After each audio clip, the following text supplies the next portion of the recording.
Fala galera, trazendo aqui a segunda parte da correção da UERJ desse ano de 2022. Vamos lá.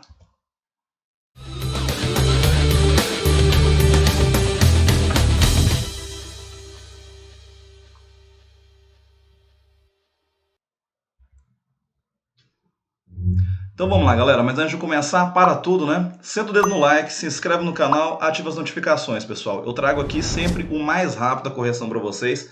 Quem está assistindo aqui a correção na data de postagem desse vídeo, tá vendo que a prova foi ontem, né? Eu estou fazendo aqui essa postagem para vocês. A primeira parte um dia depois, a segunda parte 2 dias depois, para o nosso vídeo não ficar tão grande como vocês me pedem, para a gente fazer vídeos mais curtos, né? Fica melhor para a gente acompanhar. Então aqui a gente está com a segunda parte dessa correção. Eu sempre trago para vocês aí o mais rápido possível. Então se inscreve no canal e compartilha com a galera, né? Aquele colega seu que fez, aquele colega seu que não está prestando para esse vestibular específico, talvez está fazendo o Enem, mas lembra que matemática a gente tem que praticar. E a gente pratica resolvendo exercícios, ok? Então aqui, vamos lá sem enrolação. Lembrando que a primeira parte está no card aí acima, tá? Então a gente fez até a questão 21, continuando aqui na questão de número 22, ele já falou o seguinte para a gente. A figura a seguir representa um quadrado ABCD. Então a gente tem aqui um quadradinho formado por A, B, C e D. Então essa parte aqui é um quadrado. Então tem lados iguais, né? Com lado igual a 5, ou seja, todos os nossos lados aí medem 5, né? A gente pode até colocar aqui. Se esse lado todo mede 5, sem nem continuar a nossa leitura. Eu tenho um pedaço de A até G que ele denotou por X. Então esse pedacinho inferior aqui, eu já sei que ele mede 5 menos X. Né? Tudo menos um pedaço. Então 5 menos X é essa parte aqui desse retângulo em azul. Vamos continuar a nossa leitura. Nele, observa-se o quadrado. Então, a gente tem um quadrado ali formado por A, E, F e G.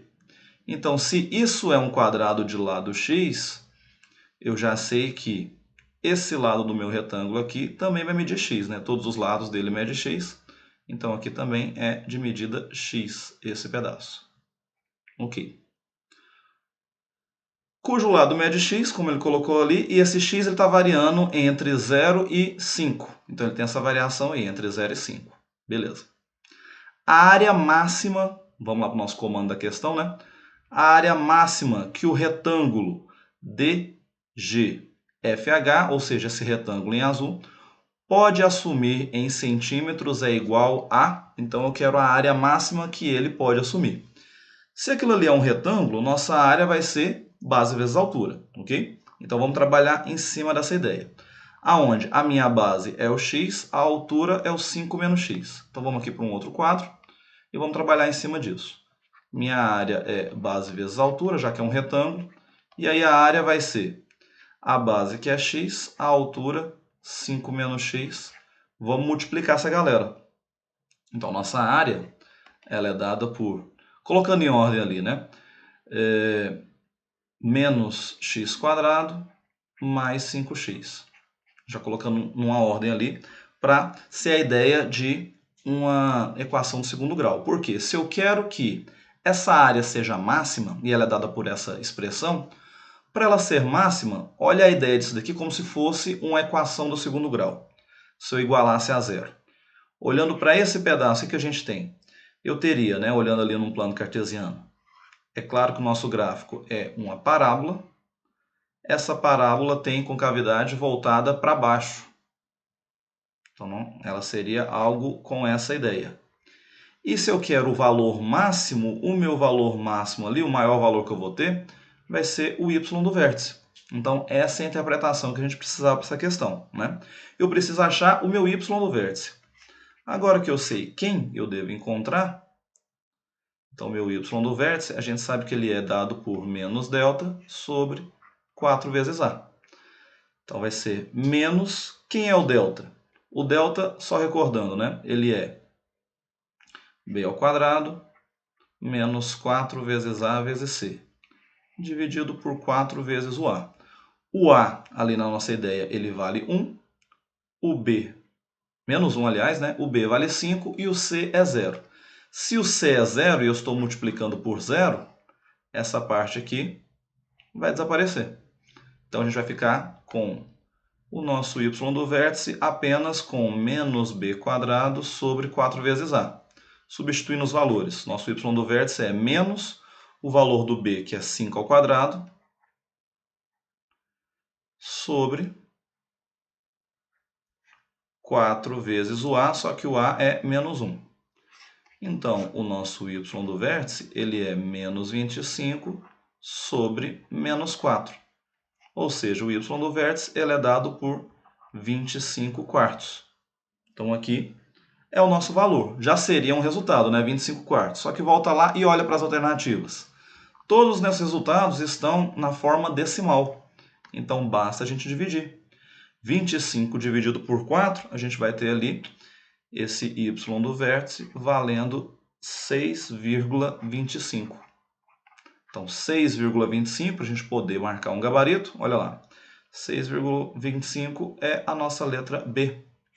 B de bola, B de beleza, acertamos ali mais uma questão, ok? Então, trabalhando ali a ideia de equação do segundo grau, função do segundo grau, super tranquila essa, né, pessoal? Se liga lá. Continuando, a questão de número 23 nos trouxe o seguinte. Admita que uma pessoa na posição P avista o ponto A mais alto de um morro sobre um ângulo de 40 graus. É o que está rolando ali. Beleza. Ao caminhar 100 metros, então ao se deslocar até nesse ponto Q, né, ela faz ali P em cima de PB, ele caminha até o ponto Q, andando esses 100 metros, ele avista o mesmo ponto, só que agora com um ângulo de 50 graus. Ok. O esquema a seguir representa essa situação sendo AB a altura do morro em relação a PB. Ideia de sempre, né? Por mais que a figura aqui está nos representando o que ele disse, até agora não fez pergunta nenhuma. Então vamos para a pergunta da questão. Considere os seguintes valores das razões trigonométricas. Então ele deu ali seno, cosseno e tangente dos ângulos de 40 e 50 graus. Então a gente nem vai ter o trabalho de procurar algo em cima desses valores. Ele quer o comando ali, né? A altura AB em metros, qual vai ser? Então, essa altura AB, vou chamá-la aqui de um x, ok? Essa distância de B até Q, eu vou chamar essa distância de y. Então, agora aqui eu vou trabalhar da seguinte forma. Primeiro, eu vou olhar para esse triângulo de vermelho. O triângulo que trabalha aqui o ângulo de 50 graus, e já que é uma altura que forma 90 graus, né? Então, olhando para o ângulo de 50 graus, eu tenho o cateto oposto, que é o x, cateto adjacente, que é o y. Quem trabalha com cateto oposto e adjacente? Tangente. Então, vou colocar aqui a tangente de 50 graus, cateto oposto, que é o x, a cateto adjacente, que é o y. Beleza. Ele nos deu na tabela o valor disso, né? Olha lá, tangente de 50 graus. Eu tenho 1,19. Então, vamos substituir. Tangente de 50, que é 1,19, x sobre y. Multiplicando o cruzado, nós temos que o x é igual a 1,19y. Então, eu já tenho essa igualdade para a gente poder trabalhar. Vamos trabalhar em cima disso tudo aqui. Tirar nosso zoom aqui para melhorar. Agora, voltando à nossa figura, não quero mais esse triângulo. Eu vou olhar agora, vou marcar aqui de verde, por exemplo, para o triângulo como um todo. Olhando agora para o ângulo de 40 graus.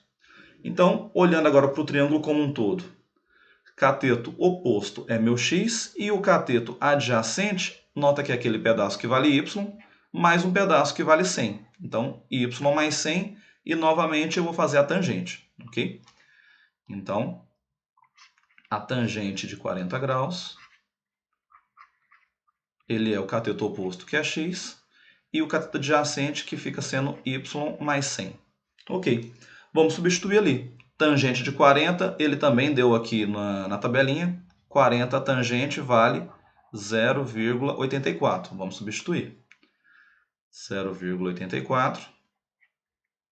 Aí ele é x sobre 1 mais 100. Só que esse x a gente já isolou ele aqui. No lugar do x eu posso colocar 1,19y sobre 100. Então agora multiplicando cruzando. 1,19y, isso é igual a 0,84 vezes 100, só deslocar a vírgula duas casas para a direita, nós temos 84. Então nosso y é 84 dividido por 1,19.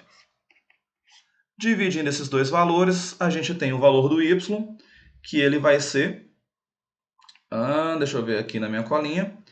O nosso y vai valer 240. Y mais 100 aqui, né, galera? Perdão. Ali é y mais 100, não só 100. Então, vamos refazer esse pedaço aqui da multiplicação. Então, a gente vai ter ali o 84 da multiplicação mais 0,84y. Ok. Passando isso aqui subtraindo, eu vou ter 1,19 menos 0,84, que a gente fica com 0,35y. Aí agora sim, vamos montar nossa divisão ali. Agora valendo, agora é ao vivo, nosso y então vai ser 84 dividido por 0,35. Então nosso y fica sendo 240 metros. Tem o valor do y, só que eu não quero esse valor. Lembra que o que a gente chamou de x lá no começo, né? Vamos voltar ali na nossa figura. Eu quero o que eu chamei de x, que é a altura do morro. Então, vamos calcular esse cara aqui agora, no finalzinho. Vamos pegar aqui.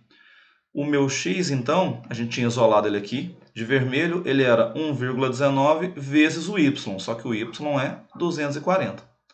Ao multiplicar essa galera, a gente tem o nosso x valendo 285,6 metros. Então, aqui é a altura do morro. Vamos olhar lá nos gabaritos o que a gente marca. Então, olhando aqui com calma. Nosso gabarito, 285,6, fica sendo o item D. D de delta, D de dei conta, de detonei mais uma questão. Ok? Então, só trabalhando ali razões trigonométricas, né, pessoal? Inclusive, esse exercício aí, para quem está lá nas fases iniciais, revendo isso daí, exercício básico, exercício padrão dos livros didáticos, de trabalhar essa ideia de ter que aplicar ou seno, ou cosseno, ou tangente duas vezes para achar valores, né? Então, vamos lá. Próxima questãozinha, penúltima questão dessa prova aí. Questão de número 24, que trouxe o seguinte, acompanha aí. Em uma revendedora, uma motocicleta custa à vista 10.404. Então, o valor dela à vista, 10.404. Beleza. Aí ele disse o seguinte, esse valor também pode ser a prazo, sem juros, em duas parcelas de 5.202, sendo a primeira 1 mês após a compra e a segunda 2 meses após a compra. Então, ele pode pagar em duas parcelas sem juros. Primeira situação que ele colocou. Um comprador tem o valor de 10.404 em uma aplicação que rende juros de 2% ao mês. Então, ele poderia retirar e comprar à vista, sem problema. Ele decide manter esse valor aplicado e, ao final do primeiro mês, retira apenas 5.202 para pagar a primeira parcela. Aqui é interessante a gente dar uma pausa aqui nesse momento e analisar o exercício até nessa altura. O que ele nos disse? Porque depois ele falou, 1 mês depois ele vai retirar outra parte. Então a gente tem ali duas situações. Como ele falou ali, né, que ele rende juros de 2% ao mês, não deixou claro ali a forma que ele está trabalhando, né? Mas se ele não disse nada, galera, sempre a nossa ideia é trabalhar juros compostos. Então vamos pensar na aplicação nesse primeiro momento. Vamos pegar um quadro aqui. Eu vou chamar de aplicação 1. Então, na aplicação 1, o que está rolando? Já que é juros compostos, a gente sabe que o montante é igual ao capital, 1 mais a taxa, que é o I. Tudo isso é elevado ao tempo. Então, o meu montante vai ser... Quem é o capital? Que ele começou lá. Ele disse para a gente que ele tem 10.404 na aplicação. Então, esse é o nosso montante. 10.404. Ele rende a uma taxa de 2%. 2%, lembra que a gente nunca vai trabalhar em formato de porcentagem para resolver o nosso exercício. Ou eu coloco ele em forma fracionária, 2 sobre 100, ou em forma decimal, que é 0,02. E o tempo, já que ele falou que deixou isso lá só por um mês, é elevado a 1. Então, meu montante vai ser 10.404, que multiplica 1,02 elevado a 1, que é ele mesmo. Essa multiplicação, a gente vai ter aqui um montante dando 10.612,08. Então, um mês rendendo, isso é o que deu o dinheiro dele. Aí o que ele disse? Ele pegou esse valor e pagou a primeira parcela.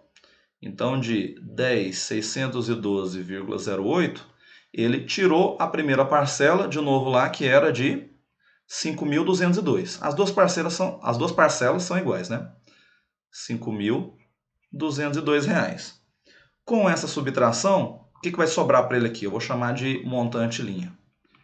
O que vai sobrar para ele quando desse 10.612 ele tirar a primeira prestação? Vai sobrar 5.410,08. Coloquei aqui já no outro lado aqui para a gente não perder tempo fazendo essas continhas, mas continhas com números decimais, tranquilo de fazer, né, galera? Vírgula embaixo de vírgula, aquela coisa toda. Seguindo na leitura lá, olha o que ele falou para a gente. Um mês depois, retira 5.202 e faz o pagamento da segunda parcela. Isso equivale a ter um desconto no ato da compra. Então, aquele dinheiro, ou seja, o nosso 5.410,08, ele deixou por mais um mês. Se ele deixou por mais um mês, teve juros em cima disso. Só que agora o capital que ele tem para trabalhar é 5.410. Então, vamos trabalhar lá novamente. Montante é o mesmo, né? Capital, que agora o meu capital é 5.410,08. A taxa é a mesma, de 2%. Então, vai ser 1 mais 0,02 elevado a 1, que é a mesma coisa, né? 1,02. Beleza? Fazendo essa multiplicação, nesse momento, ele vai ter um montante de 5.518,30 aproximadamente, né? Vai dar ali 28, alguma coisa, mas aproximadamente vai ser isso. Vamos colocar ali 30 centavos para arredondar. Beleza. Com esse valor, ele vai pagar a outra parcela. Então, de 5.518, vamos chamar ali de montante 2, né? Montante 2 linhas. De 5.518,30, ele paga a segunda parcela, que é igual à primeira, 5.202. Então, o restante que ele tem aí, ou seja, o valor final que ele tem, é de R$ 316,30, aproximadamente. Beleza. Aí, o que a gente quer aqui? Qual que é a pergunta? Qual que é o comando, né? Aí ele falou que isso equivale a ele ter um desconto no ato da compra. Então, esse desconto em percentual está mais próximo de qual valor? Então, ele quer aproximadamente. Então, esse valor aqui, R$ 316,30, é como se ele tivesse um desconto lá no começo. Então, o valor inicial, o valor à vista, não era 10.404? Então, eu vou trabalhar em cima disso. Eu tenho que 10.404 era o meu valor à vista, ou seja, isso em porcentagem é 100%, é o valor total. Esse valor de R$ 316,30 equivale a quanto em porcentagem? A um x. Uma regrinha de 3 simples aqui, né? Ao fazer essa multiplicação, multiplica essa galera aqui, a gente vai ter o nosso x sendo 316,30 vezes 100 é só deslocar a vírgula duas casas, né? Ele vai ser 31.630 dividido pelo 10.404. Ao dividir essa galera, a gente tem que, em porcentagem, aquele ali equivale a 3,04%. Então, esse é o nosso gabarito a fazer essa divisão, né? Então, voltando aqui, nosso gabarito fica sendo o 3,04. O mais próximo dele aqui, que a gente tem, é 3%. Então, nosso gabarito, letra A. A de acertei, A de aprovado. Uma questãozinha aí até tranquila de se fazer, né? Fez a aplicação de juros compostos, mas como ali ele estava aplicando só em um mês, professor, pensei em juros simples, dava a mesma coisa? Lembra que sim, né? Porque quando a minha aplicação é em um mês apenas, não importa, aliás, se eu estou trabalhando em juros simples ou juros compostos, que nesse caso o valor é o mesmo, ok? A partir do segundo mês é que dá diferença entre as formas de juros. Então, sua interpretação aqui entre juro simples e juro composto não ia afetar no exercício, tá bom? Vamos lá, para a última questãozinha dessa prova. Deixa eu pegar aqui, deixar aqui meu rascunho aqui, deixa eu ajeitar ele aqui na tela. A questão de número 25 que nos trouxe o seguinte, galera. Última questão da parte de matemática dessa prova. A imagem a seguir apresenta 5 linhas horizontais de pregos. Então tá ali os preguinhos, beleza? Em uma disposição triangular sobre uma superfície plana, inclinada em relação ao plano horizontal. Ao soltar uma bolinha, ela rola e choca-se com o prego da primeira linha na posição 1. Então, ao soltar a bolinha aqui nessa posição, ele vai descer até chegar no recipiente, no suporte 2. Né? Em seguida, ela continua a rolar, chocando-se com apenas um prego de cada linha. Então, obrigatoriamente, ele vai bater só em um prego de cada linha. Subsequente e, dependendo da sua trajetória, poderá cair no recipiente que está na posição 2. Então, ele vai fazer esse percurso. E aqui ele nos traz o seguinte. Sabe-se que a probabilidade... Então, aqui ele já deu a dica para a gente. Né? Lembrando, né, pessoal? Deixa eu pegar aqui para a gente. Olha lá. Probabilidade, um dos assuntos que mais caíram nos últimos anos desse vestibular. Né? Ele está ali no top 3. Então, isso aqui... não é achismo, né? Todo vestibular, toda prova de seleção, ela tem ali os assuntos que mais caem. Procurem saber quais são, tá? Eu sempre tento trazer aqui para vocês, dentro de uma dica ou outra, mas o que eu peço é o cuidado, aqueles clickbait de vídeo, né? Com achismo de, eu acho que vai cair sempre tal assunto. Aqui eu não falo que vai cair, o que eu mostro são fatos. Aqui eu estou mostrando para vocês, deixa eu tirar o zoom aqui. Esses são os assuntos que caíram de 2012 a 2021.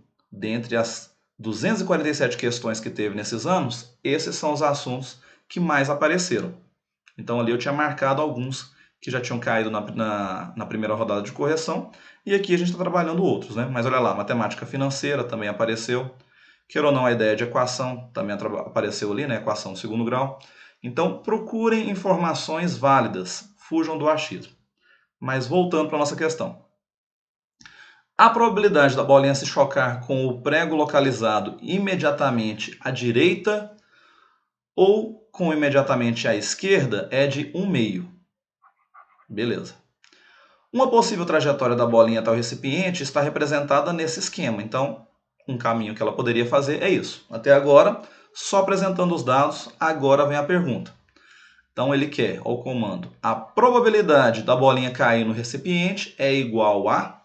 Então beleza, vamos seguir aqui a ideia das nossas bolinhas. Então eu tenho um prego, depois na segunda linha eu tenho 2 pregos, na terceira eu tenho 3, na próxima linha eu tenho 1, 2, 3, 4 pregos, e ele falou que são 5 linhas, né? Então mais uma.